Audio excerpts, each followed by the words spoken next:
សួស្តីបងប្អូនម្ចាស់ចំការចន្ទីទាំងអស់គ្នាបាទថ្ងៃនេះមកថតជាមួយនឹងចំការចន្ទីដែលមានការបំផ្លាញដោយមូសតែអញ្ចឹងណាអញ្ចឹងចំការចន្ទីនេះគឺជាចំការរបស់ខ្ញុំទេបាទហ្នឹងហើយវាក្រោយពីរាំងខ្លះមក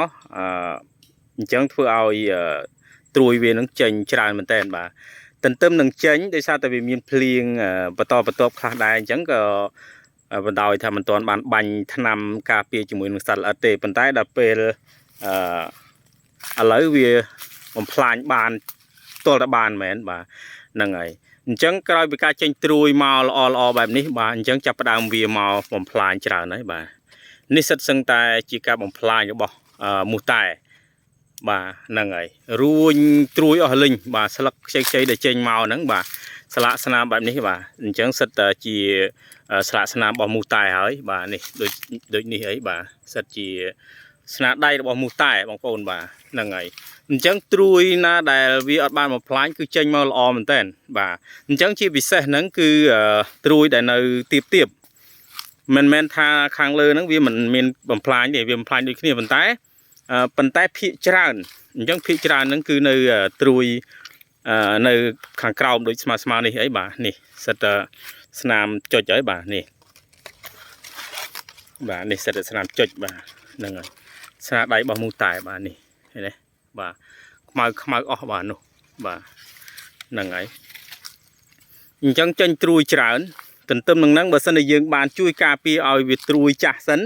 អញ្ចឹងវាប្រកាសជាមិនអីទេប៉ុន្តែដោយសារតែចាំថារៀងបន្តិចបាទដើម្បីយើងការពារវាប៉ុន្តែមិនទាន់រាំងទេបាទវាមកមុនបាត់ហើយបាទនេះត្រួយធំល្អប៉ុន្តែដោយសារអីនេះមូសតែចុចមកខ្ទេចបាទខ្លះនោះចេញមិនទាំងរួចផងបាទចេញអត់រួចហ្នឹងមិនមែនដោយសារតែវាមិនចេញទេដោយសារតែវាចេញមិនរួចចេញមកគឺមូសតែហ្នឹងលេងតែម្ដងបាទហ្នឹងហើយនេះឃើញទេនេះចេញមកហើយប៉ុន្តែមូសតែលេងបាទហ្នឹងហើយនេះដល់ពេលអានេះអីចេញមកហើយប៉ុន្តែមូសតែលេងអានេះចេញមកហើយមូសតែបាទលេងចុចយកគ្នាបាទហើយមកត្រួយនេះលលីងបាទមកហ្នឹងហើយមកតងនេះប្រហែល4 5ត្រួយនេះគឺលលីងតែម្ដងបងប្អូនហ្នឹងហើយអញ្ចឹងការសង្កេតមើលរបស់ម្ចាស់ចំការគួរតែយើងដើរជុំវិញមើលត្រួយវាបងប្អូនបាទមើលត្រួយជាពិសេសខាងក្រោមដូចចេះអីបាទនេះវាជាបាច់ច្រំអូថាបាញ់ថ្នាំខុសឬក៏វាជំងឺអីផ្សេងឬក៏យ៉ាងម៉េចទេបាទនេះគឺជាស្នាដៃរបស់មូសតែបងប្អូនបាទមូសតែណាបាទបើពពួកអដែងខ្ញុំប្រម៉ោយអាហ្នឹងវាចោះត្រួយតែម្ដងចោះហើយបាក់កកងាកប្រយអាហ្នឹងវាចោះហើយវាដាក់ពងក្នុងហ្នឹងវាចោះត្រួយដូចគ្នាប៉ុន្តែវាមិនមានលក្ខណៈខ្មៅរួញបែបនេះទេអញ្ចឹងអានេះជាស្នាដៃរបស់មូសតែអញ្ចឹងណាបងប្អូនបាទហ្នឹងហើយអញ្ចឹងយើងសង្កេតមើលចំការរបស់ខ្លួនឯងទៅបើសិនជាមានបញ្ហាបែបនេះបាទយើងគួរតែចាត់ការជាមួយនឹងបាទសត្វល្អិតនឹងតែម្ដងបាទហ្នឹងហើយនេះបាទត្រួយចេញមកលផកប៉ុន្តែបញ្ហាទាំងអស់ឃើញទេនេះនោះខ្មៅត្រួយនឹងតងប៉ុណ្ណានេះប៉ុន្តែខ្មៅអត់ហើយបាទហ្នឹងហើយបាទនេះឃើញទេនេះថ្ងៃនេះមេឃល្អឹបដែរប៉ុន្តែដោយសារតែកាលពីល្ងាចមិញហ្នឹងខ្ញុំបានបាញ់ថ្នាំរួចហើយកន្លែងម្ដុំនេះខ្ញុំបានបាញ់ថ្នាំការពារវាហើយបាទសម្រាប់វាហើយដល់ពេលអញ្ចឹងទៅធម្មតាបើមេឃល្អឹបបែបនេះបាទអត់ភ្លៀងបាទច្បាស់ហើយនឹងមើលឃើញវាប៉ុន្តែដោយសារតែនេះយើងបានបាញ់ដល់ពេលយើងបាញ់អញ្ចឹងទៅគឺអត់មានទេបាទពេលថ្ងៃមូសតែហ្នឹងគឺវាអត់ធ្វើការទេវាធ្វើការតែមេឃត្រជាក់មេឃល្អឹបអីហ្នឹងហើយនឹងពេលយប់ហ្នឹងគឺចាប់ផ្ដើមវាធ្វើការហើយបាទអញ្ចឹងបើសិនជាបងប្អូនចង់ឲ្យត្រូវតែម្ដងបើសិនជាចំការយើងចិត្តឬក៏អាចទេបាទបាញ់ក្បាលល្ងាចបាទរហូតដល់យប់អីអញ្ចឹងទៅបាទអាហ្នឹងត្រូវតែហ្មងបាទហ្នឹងហើយអាហ្នឹងវាមិនមែនត្រូវចាំបាច់តែវាមកស៊ីឲ្យបានងាប់ទេណាអាហ្នឹងគឺត្រូវជាមួយវាកំពុងតែគេហៅថាធ្វើការតែម្ដងអញ្ចឹងវាធ្វើឲ្យយើងត្រូវតែម្ដងអញ្ចឹងណាបាទ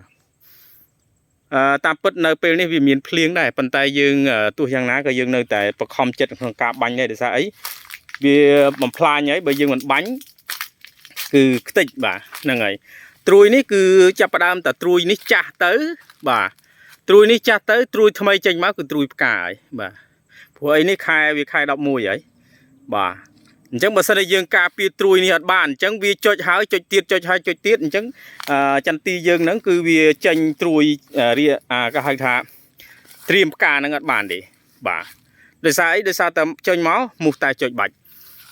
ចុចចេញមកមិនរួចវាថារបស់យើងយឺតមិនបើយើងអត់បានជួយវាផងតែពិតបើយើងជួយរាងជាមួយនឹងសត្វល្អិតបាទហើយតាមដំណើររបស់ចន្ទីយើងដែលវាត្រូវលូតលាស់បាទអញ្ចឹងអានេះត្រួយមកត្រួយនេះមកត្រួយសារក្រោយទៀតហ្នឹងវាត្រូវតែចេញផ្កាមកហើយអញ្ចឹងបើខ្លះគេជំរុះអីចឹងទៅបាទហើយគេបំពន់ជាមួយនឹងពពួកអរម៉ូនដើម្បីជំរុញឲ្យផ្កាវាអាចតែមកត្រួយហ្នឹងវាផ្កាមកតែម្ដងប៉ុន្តែយើងអានេះខ្ញុំអត់បានប្រើអីទេជំរុះក៏មិនជំរុះហើយមិនទាន់បានបាញ់អរម៉ូនណាមួយទេព្រោះយើងបានដាក់ជីគល់ហើយវាចេញត្រួយមក2 ដងហើយបាទ2ឆាត់ណាបាទយើងវាចេញ2ឆាត់ហើយបាទហ្នឹងហើយដើមខ្លះបានតែមួយឆាត់ទេខ្លះបាន2ឆាត់ដោយសារអីវាតាមស្ថានដីទាបខ្ពស់ខ្លះអញ្ចឹងណាបាទហើយជីយើងបានដាក់ដូចគ្នាប៉ុន្តែវាចេញយឺតលឿនខុសគ្នាអញ្ចឹងណាបាទហ្នឹងហើយអានេះសម្រាប់ចន្ទីរបស់ខ្ញុំមានបញ្ហាហើយបាទសម្រាប់មូសតែបើតកៅអត់សូវមានមកទេតកៅមូសស្លឹកមានតិចតួចបំផុត